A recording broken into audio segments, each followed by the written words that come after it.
Hello everyone, welcome once again to Respite.Nike. You're welcome to this channel, and I'm not alone today. I have someone special with me. Alright, if you watched one of our videos before, I'm sure you would have seen her before in there.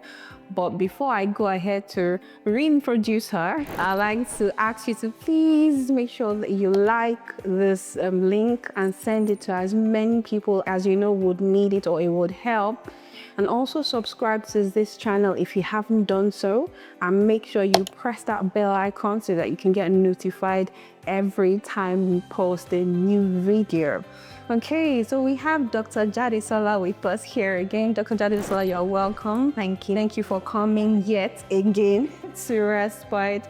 And today we decided to do a video on just going through a list of frequently asked questions about autism, and we believe that it will help inform someone, because of course we know this month is the autism awareness month. Okay, so at the time of the recording is actually April. All right, so we thought it would be good to share some form of information to keep you abreast of some of the questions that people ask, and perhaps one of your own questions as well. And then we hope that you'd learn from that. Okay, so Dr. Jadesola, you're welcome once again. I will not go ahead to introduce her because this is her second time. Yes, that's here. Yeah, so if you want to hear about all our qualifications, go to the last video. She did. Well, she is a pediatrician here in the UK. All right, so Dr. Jade, welcome once again. Thank you so much for having me here. So should we just jump right in? Yes, please. Okay, so the first question here is, what is autism? Yeah, okay. Well, yeah, I mean, I'll try to speak in as, I don't want to use medical jargon, so I think most people kind of know what autism is, but it is just a medical definition. It is a neurodevelopmental disorder that usually affects communication, social skills, and also has like repetitive actions or behaviors associated with it. So it's a whole spectrum. It's like different things presenting with one or the other, having this presentation or that. So it's a very broad spectrum, and there's no one size fits all for all the many things that constitute autism spectrum disorder. That's what I would say. Okay, thank you so much for that. We had a chat about autism the other time we had a video. So if you want to know more, so we're just going to go into the questions, and then if you want to learn more, please go back to the last one of the videos that we did some time ago about autism, and you get to know more about that. All right, so the next question, what are the signs and symptoms of autism? So like I said in the definition, autism has to do with a child or a person not having the correct or the appropriate social skills, and also not having the right communication skills, and also having some restrictive pattern or repetitive pattern of behavior. So any one of these domains could be affected, and a child could present or show symptoms in this domain. So for example, a child not talking on time, or having very limited language use could be one of the signs you would see. A child, not being able to reciprocate socially. So you smile at them, they don't smile, they don't make eye contact, they avoid playing other children their age, and they just kind of try to keep to themselves. Or they have a restrictive or repetitive pattern of doing things. So they seem to be very focused on doing things a certain way, such that if you try to change it or modify it, it gets them very upset. They have a restrictive pattern of eating, so they only eat one type of food. I mean, I'm just mentioning examples of things that could present or make you suspect that a child might have autism. So there's a very large list. So yeah, just a few examples. Just leave it there. Okay, so let's jump. I think that will lead us to the next question. What causes autism? So yeah, autism is what has been described as a polygenic disorder. That means that there are so many genes that have been identified that could be responsible or associated with autism presentation. But it's not just genetic, there's also an environmental component to it. To date, there is no one gene, no one environmental exposure that would make someone have autism. It's not like, but once you identify this gene, the person is definitely going to have it. So there's a lot of interaction between the environment, genetics, that makes someone have autism. So it has to do with changes in the structure of the brain and the function of the brain, and then some of these changes are helped along by environmental exposure to, the environment that enables them to manifest in a way. So yeah, there is no one thing that you would say this is the cause. Like, or if you get bitten by this kind of bug, you have this kind of rash. It's not that straight. Yeah. Okay, thank you so much for that. So how is autism diagnosed? So the diagnosis of autism is now multidisciplinary. So a lot of people, so we always have to go back to the definition. There's a communication aspect, there's a social aspect, there's a behavior aspect. So when you're making a diagnosis, you have to kind of have specialists from all these domains coming together to assess a child and then make a conclusion, agree that this child has autism. So it is not appropriate for one person to see a child and say, I have made a diagnosis of you that you have autism. They need to kind of discuss with other professionals that are experts in all these domains that we've said are affected. So if a child, if for example, you have the pediatrician, community pediatrician sometimes being the one leading the team, and then you have the speech and language therapist, you have the psychologist, you have, the nutritionist, you have even the input of the school or the nursery where the child comes in. So all of these people, the social worker, everybody comes together and they all assess, so this is what I've observed, even the parents would be usually the ones to raise the concern. So they also have a place in, raising concerns and being listened to and then investigating their concerns. So yeah, it's multidisciplinary. It's not just one person. But if you have suspicions as a parent, you're the first person to kind of flag this to the right people so that they can look into it. All right, thank you so much for that. So our next question is, can autism be cured? Well, the short answer is no. I mean, naturally speaking, no. It's a condition that people can learn to live with. And I'll also revisit the fact that it's a spectrum. So some people who have very mild autism, or what we would term as mild, might appear to be able to cope with it better, such that you might not even know that you have autism. So it's not like they've been cured. It might be something that after a while, maybe from parental support, family support, school support, all of that, they've kind of gotten to a point where they're able to function normally in a society. And unless they tell you or they are really pressed into a very difficult situation, they may not show the symptoms. So yes, there's no cure that has been found for autism, but there are so many supports, so many things that could help an individual affected or having autism to function very, independently in the community. Okay, thank you very much for that. But because I'm a person of faith, allow me to just pause our frequently asked questions and just put it in there that there are so many cases. Even we have examples with the woman with the blood disease in the Bible of people that have been healed from incurable diseases. So we don't want someone watching this and saying, oh, they said there's no cure, and lose hope. No. Okay, so as people of faith, we believe in God that has the answer to all problems. You heard testimonies of people being healed of cancer. We've heard testimonies of people being raised from their deathbeds. Okay, so we don't want you to hear this just because I just had to put it in.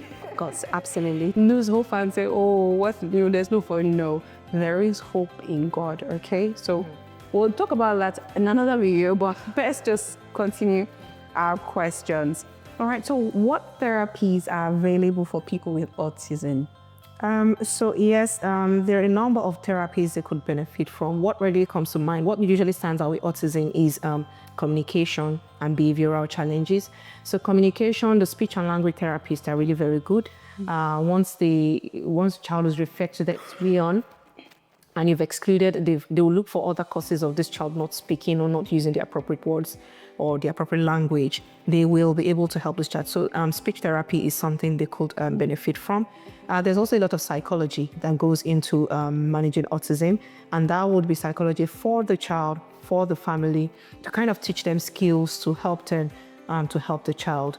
So, we said something about environment. So it's very important to have an environment that supports this child and looks out, because when people see autism in schools, in the society, their immediate response might be that they kind of label them and put them in a box and don't want to do the work of, bringing them out of themselves. But the parents will be the one who knows their child, one knows their strengths, knows what they can do, and will be in a better position to help others to help their child. So yeah, the environment. So psychology really helps in that aspect. Sometimes some children with autism have other comorbidities.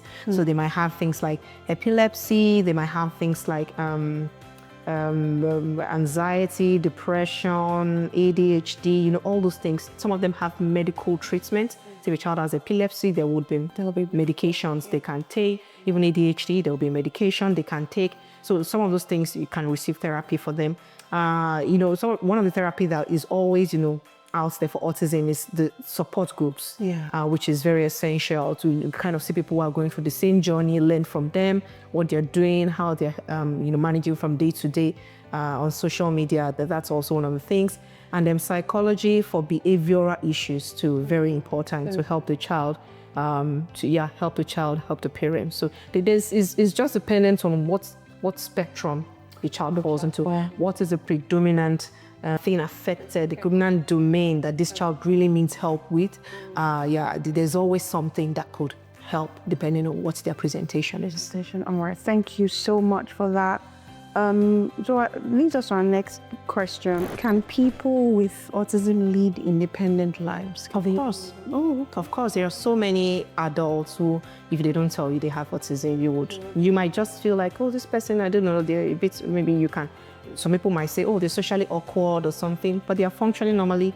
I'm sure we've heard things like, I think the term is not a bit obsolete to say high functioning autism, and they have like special interests, they are focused on their living, They might need people to manage other aspects of their talent, but in their own talents, they are independent, they're able to do whatever it is they want to do and, rise to whatever heights they desire to get to. So, of course, a lot of children with autism can live independently as they grow older. There are some, depending on, again, the spectrum they fall onto, that would need a lot of support all through their lives too. It all depends on how they present. All right, thank you so much. If you're just joining us, we're actually talking about we're looking at some frequently asked questions about autism. So it brings us to the next question. What is the difference between autism and Asperger's syndrome? Did I pronounce it well? Yeah, well, Asperger, I mean, Asperger, I don't know how to name. Yeah, so it's really not like a separate entity on its own. If I remember correctly, I think one of the people who first described autism was this Dr. Asperger or Asperger. I'm also not 100% on how to pronounce it. So I think it was initially thought to be separate from autism, but the thinking these days is that it's like one of the spectrum of autism that has later onset presentation, and then I think communication is one of the key things that is affected, but it's a subtype of autism. Yeah. Wow, that's new for me. Thank you for sharing. So how can we support people, or how can I support people with autism? That's the next question. I'm sure this is what your channel is all about, supporting people. And I think what you're doing is really fantastic and is really helping a lot of families. So I think we just, first of all, for everybody, either you know someone with autism or not, we all need to be autism aware. We need to know more about it. We need to know, how to support them with a word. As Christians, we need to be able to help people in church who bring their kids to church. Just because we know what it is that the children have, it helps us to help the parents and help the child and give them the support they need. Apart from that, I also want to say, like I've mentioned before, support groups are a fantastic way to connect. There's so many of them. I was actually trying to recently look up what support groups are available, and there is so many. So there's not one. I know the NHS has, is it autism? I can't remember the exact society. Yeah, exactly. So thank you for saying that, because I'm actually putting together a list of support groups. I will post that in the link in the video. So just look out for that. Just a list of support groups available here in the UK that you can reach out to and see what they have to offer. We won't go looking at their sites to see what they offer. Yeah, we are right there. Quite a lot. There are a lot. Yeah, thank you. So next question, is there a link between vaccines and autism? Okay, so this is the billion-pound question. The truth is, so just as a background, someone did the research and published it and said, when you take this particular type of vaccine, it makes your children have autism. and that went into mainstream media and became an issue, and people stopped vaccinating their children because a reputable paper, a reputable medical professional had said that. But this was then investigated by other medical professionals, and it's has since been debunked. So there is no relationship between any vaccine and the development of autism. So please vaccinate your children. There is no need. I personally have seen people coming to me to say, oh, I'm going to delay this vaccine until my child starts to talk because I don't want any link. But truly, the science is that there is no link. So one of the faults they found with that initial paper was that it was the methodology. So that's something about research. Research has to be done properly before you can generalize the result over an entire population. If there's a fault in how you've conducted the research, even if it's possible that what you're trying to say is true, you have undermined your research, and it's very dangerous to generalize a poorly done research on the lives of so many people, because the chances of you being wrong is very high if your methodology is wrong. So there have been so many papers that have come out through since then to counteract that and to say this is not so. And so there is no research has shown that there is no link between any vaccine and autism. Okay, that's good to know. That's really good to know. Next question. What should I do if I suspect my child has autism? We have medically, the first thing would be to get an appointment with your GP at least to let them know. And it might be useful for you to also check.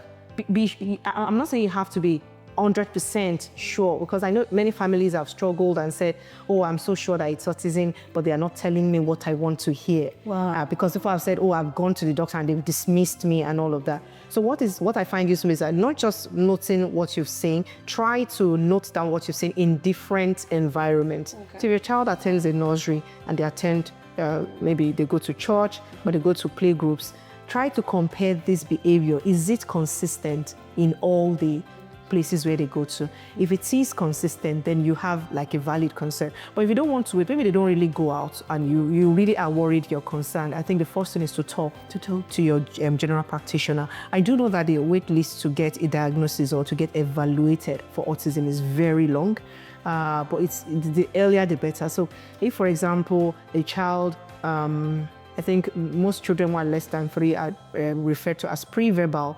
But before the age of 3, you would expect your child to make some intelligible words that you can make out yourself. So if at that point you're already suspecting, I would advise that you quickly get in touch, because before you can get to be evaluated might be another year. So you're already buying time by getting into the system very early and letting them, because again, here the children have to go to school by, I think, 5 years. And if a child has autism and needs support, that should have actually taken place before they start school. So the earlier, the better. So if you notice something, do your due diligence, observe them in different environments. You can make a diary, have all your information together, timeline, or I noticed this, I noticed this. Even if you have videos of repetitive behaviors, just things to buttress and, get there into the evaluation line as soon as possible. We're all hoping that, you don't get that diagnosis and it's nothing and you're reassured and discharged. It's always good to kind of get into the process early. Can I ask, it's not part of a frequently asked question, but it's in line with what you just answered now. So you said that that there is a long waiting list. So the question is, that assessment through the NHS, is it free? Yes, it's free. Okay. Yes. But it's just that it's a long wait. It's a long wait. Would have to do it privately. The thing about going private is that the way I understand, I don't know if it's still the same. What I used to know is that the evaluation for autism is done by a group of professionals. Okay. So I don't know if you can convene that group of professionals privately. You might be able to talk to a speech therapist, who, of course, has probably made a lot of diagnoses of autism, and even though it might not be his specialty to look at behavior, but I might be able to speak to that because they've been involved in a lot of it, and they might tell you, oh, this is actually looking like it, but they might not be able to rubber stamp that this is autism. Yes, this is autism. Okay, which will bring a sub question before we go to the last two set of questions. Can people get diagnosed, or can you do a test? Because I recently spoke to someone that took an assessment and believes that, from the assessment, I have this particular neurodiversity. Is it possible? Yeah, there are a lot of apps and, like assessments, like you said, that have been developed by different people, whether or not they are validated by, medical qualified professionals is what, and I'm not sure. But there are so many apps online that would say, oh, you can actually take a test to find out if you're neurodiverse, if you're autistic, or if you have a tendency. I still don't think that totally replaces seeing a professional actually had a conversation. And yeah, I mean, I'm not sure if someone walks into like a hospital to say, well, I've taken these assessments, can you please do something about it? They will still want to do their own evaluation. Yeah, okay. All right, I promise to stick to the questions, so I'm going to stick to the questions. No problem. That's a good thing about talking to you, as in so many questions I remember. I've been telling myself, we're sticking to the frequently asked questions, problem at all, at least for this video. Okay, so this next question that is one of the frequently asked questions, you have answered it. I'll just ask it just so people know. Are there support groups or resources for families of individuals with autism? And yes, we answered at that. And I did say that I was going to put together, or I am putting together a list, and I will put it in the link. I'll put a link to that resource or to the resource in the bio in my comment, or I'll attach it to the video. All right, so the last question we have here, out of the most Googled question about autism, is from a medical point of view. How can schools accommodate students with autism? So the UK is really good in the sense that they have this SENCO. Now I always forget what that was. So there's special education needs coordinators in schools. Thank you so much. I never can remember what they mean, what was the full this thing. So the schools, they have those people who are trained to kind of assist and assess a child who has this kind of diagnosis to determine what they need in terms of learning. And the earlier they do that, the better.